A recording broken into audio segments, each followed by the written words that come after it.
Let's talk about the person you can't seem to let go of, one who comes to mind in quiet moments.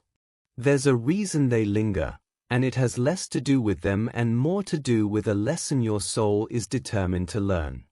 That profound feeling of being an afterthought, of receiving mere scraps of attention when you offered a full heart, was not a measure of your lovability. It was a precise indicator of a mismatch in commitment. Your spirit, in its infinite wisdom, sent you those pangs of doubt and waves of confusion as its only way to scream, "This is not the love we agreed to." Consider this: the most painful chapters of our lives often contain the clearest instructions. That hollow ache of being hidden or the exhaustion of deciphering mixed signals was not your failure to be enough. It was your integrity, your inherent knowledge of what a true connection should feel like, colliding with a reality that fell painfully short. Discomfort of this magnitude is not a curse, it is a severe mercy. It is the universe's way of closing a door that you, from a place of hope or kindness, refuse to walk away from yourself. It is protection in the guise of pain. The famous verse, "For I know the plans I have for you, plans to give you hope and a future," is not just a promise of future gifts. It is a description of how divine guidance works. Sometimes, the plan to prosper you is the courageous removal of a situation that was slowly draining your light. The person who treated you like an option was, ironically, highlighting your non-negotiable worth. They showed you the exact contrast needed to recognize real, chosen, secure love when it finally arrives. They defined everything you do not want, which is the first and most vital step toward clarity about what you do want. Your value is not a fluctuating stock determined by someone else's attention. It is a fixed, unshakable fact of your existence, set long before this person entered your story. Their inability to see it was a limitation of their own vision, not a flaw in your essence. This entire experience is not a stain on your history but a crucial line in your guidebook. It has taught you to recognize the difference between someone who borrows your light and someone who builds a home for it. The chapter with them is over so that your own story, where you are finally the author and the main character, can truly begin. Think about the energy you spent, the mental list you kept. You noticed the time, the transparency, the simple acknowledgement they freely gave to another, things you had to plead for in quiet, private moments. That wasn't jealousy. That was your spirit's recognition system clicking on, showing you a glaring gap between what was promised to you and what was being fulfilled elsewhere. You became a scholar of their behavior, analyzing every message for hidden meaning, making a case for their potential while dismissing your own pain. You told yourself convincing stories, "They are just busy," or "they've been hurt before." Perhaps you softened your voice, quieted your needs, and made yourself smaller to fit the confined space they allowed you to occupy. This shrinking was not love, it was the slow, silent cost of accepting less. Your intuition, that quiet knowing in your spirit, never stopped its campaign. It sent signals that knot in your stomach, the defensiveness you felt when asking a simple question. It was the profound unease of being someone's secret or their convenient option. The terrible conflict came from the war between that intuition screaming, "This is wrong," and your heart hoping, "But what if it could be right?" This conflict wasn't a sign you were broken, it was proof you were whole. A person who doesn't know their worth doesn't feel that tension. They simply settle. Those sleepless nights replaying conversations weren't pointless. They were your subconscious trying to solve a puzzle that had no solution for you. The truth was, you didn't get the same energy, the same openness, not because you weren't special enough, but because you were being treated as functional, a need met in private, not as a treasure to be celebrated. And that is the key insight. The genuine moments of connection you clung to were not the real truth hidden among lies. They were the bait. The distance, the inconsistency, the contradictions, that was the real arrangement. The beautiful glimpses were just enough to keep you hoping, while the withdrawal trained you to accept the bare minimum. Your discomfort was not an obstacle to your happiness, it was the very mechanism of your deliverance. That feeling of being unable to settle, that holy unrest, was divine protection in motion. Every doubt about your value in that situation was not a weakness, it was your authentic self, your soul, rejecting a counterfeit.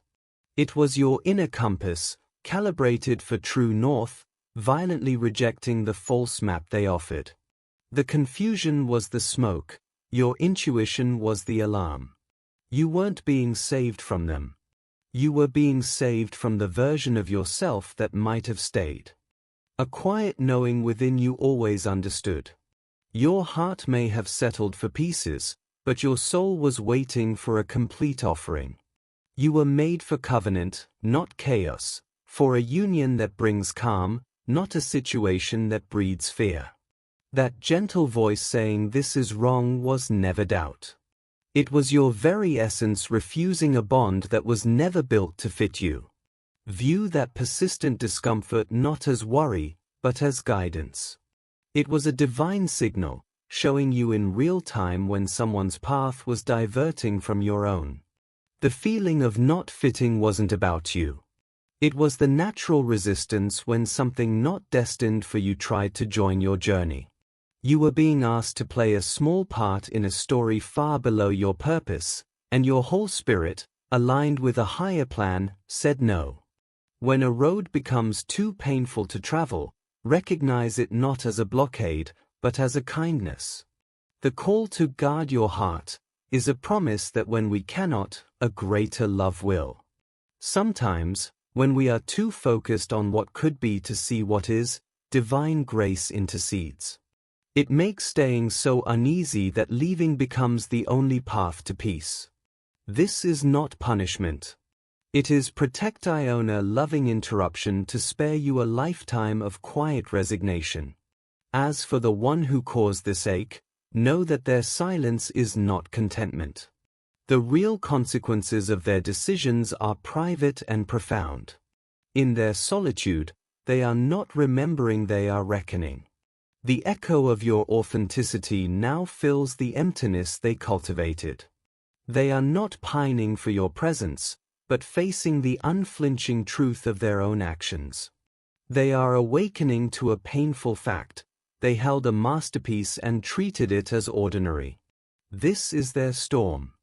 They are learning, with sharp and painful clarity, what they chose to break. It was never an accident. They selected uncertainty over courage, their own ease over your sacred worth. The comfort they sought by avoiding choice is gone, replaced by the deafening understanding of their loss. The person they remember is no longer the easy shadow they preferred. They now see the full reality, your quiet strength, your honest heart that wanted only truth, your steadfast principles.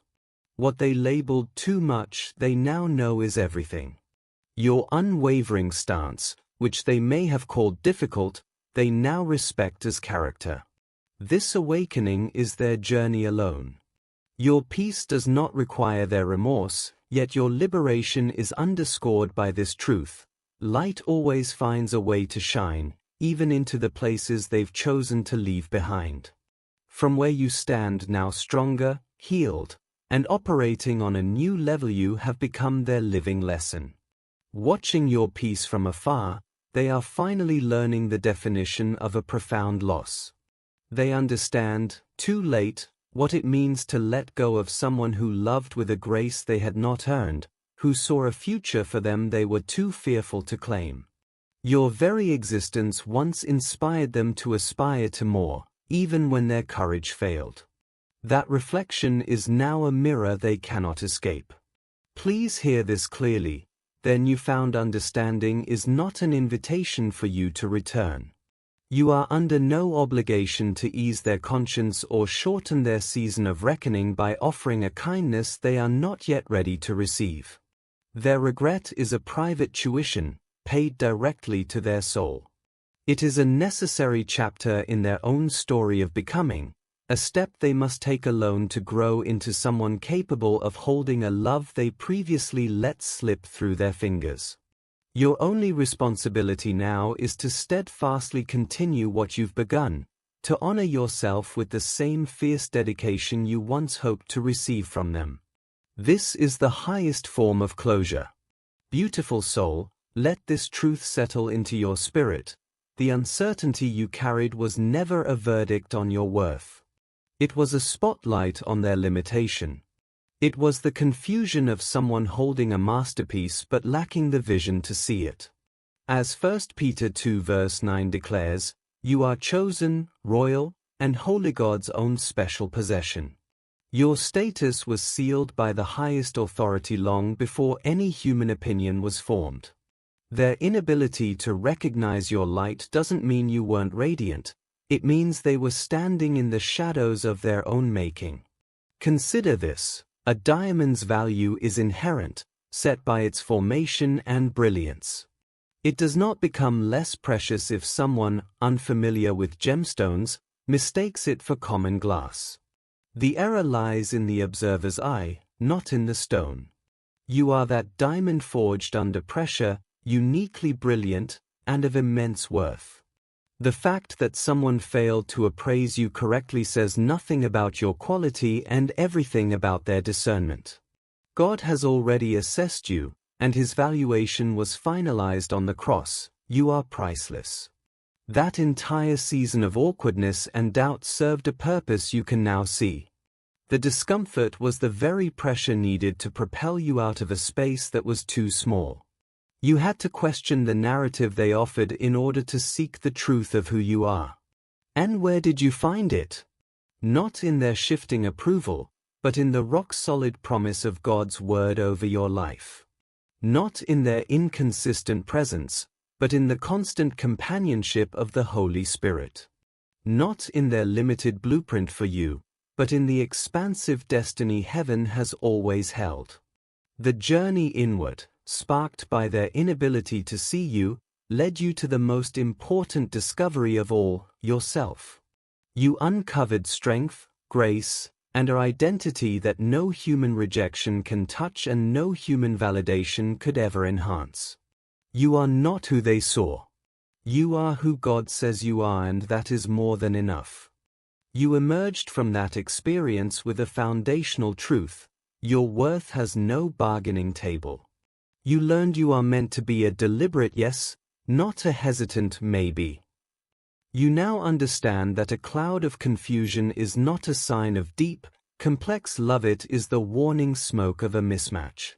True love does not shrink your spirit, it gives it more room to breathe. While these truths were forged in a difficult fire, they have now cooled into the solid bedrock of your life. They are your new non-negotiables, the boundaries that protect your peace, and the map for your future. And now, look at you. You stand on the other side, not as a survivor, but as an architect. While they are tangled in the past, wrestling with the ghost of their poor choices, you are building in the present. You are not haunted by what you lost, you are empowered by what you found: your authentic self, a peace that doesn't depend on another person's mood, and a power sourced from within. You carry the unshakable knowledge that you will never again volunteer for a role in someone else's confused story. The angels aren't just observing, they are applauding. They watched the critical moment you chose the quiet dignity of self-respect over the loud ache of settling. They witnessed the immense courage it took to walk away from potential when every fiber of your heart wanted to stay and hope.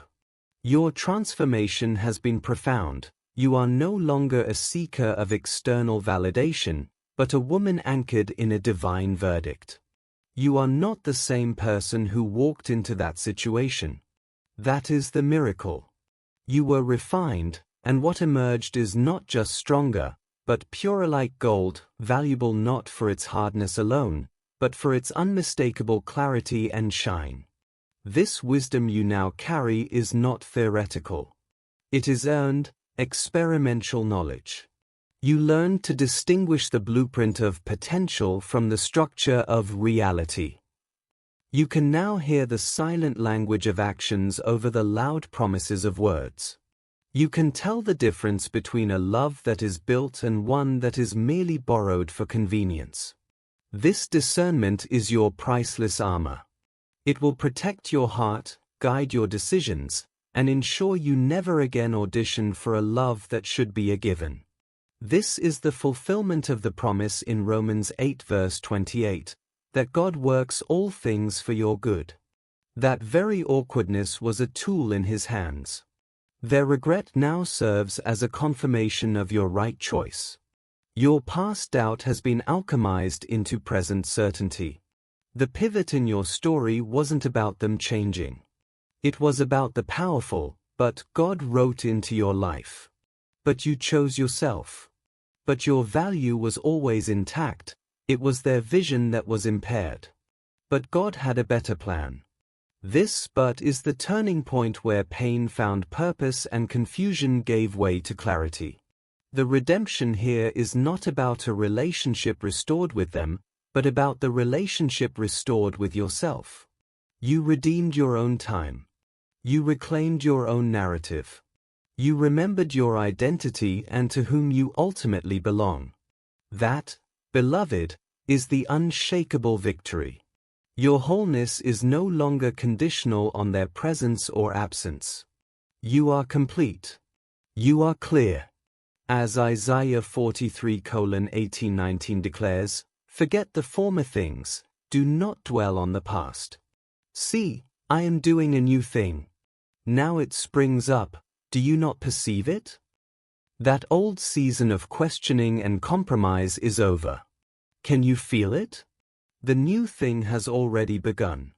It started the moment you decided your peace was non-negotiable. You are not just moving on, you are moving into the life that was waiting for you all along. The shift has already taken place. You are no longer looking toward a new beginning, you are standing firmly within it. This chapter is built on the certainty you carry within yourself, and your path unfolds according to a design far greater than any single connection. Your direction is now guided by your own assured spirit. There is a final truth to hold on to: the season of anticipation has concluded. You have stopped auditing your worth in someone else's eyes. Your own recognition has become the only confirmation you need. Uncertainty no longer holds a place in your life. You now operate from a foundation of quiet knowing.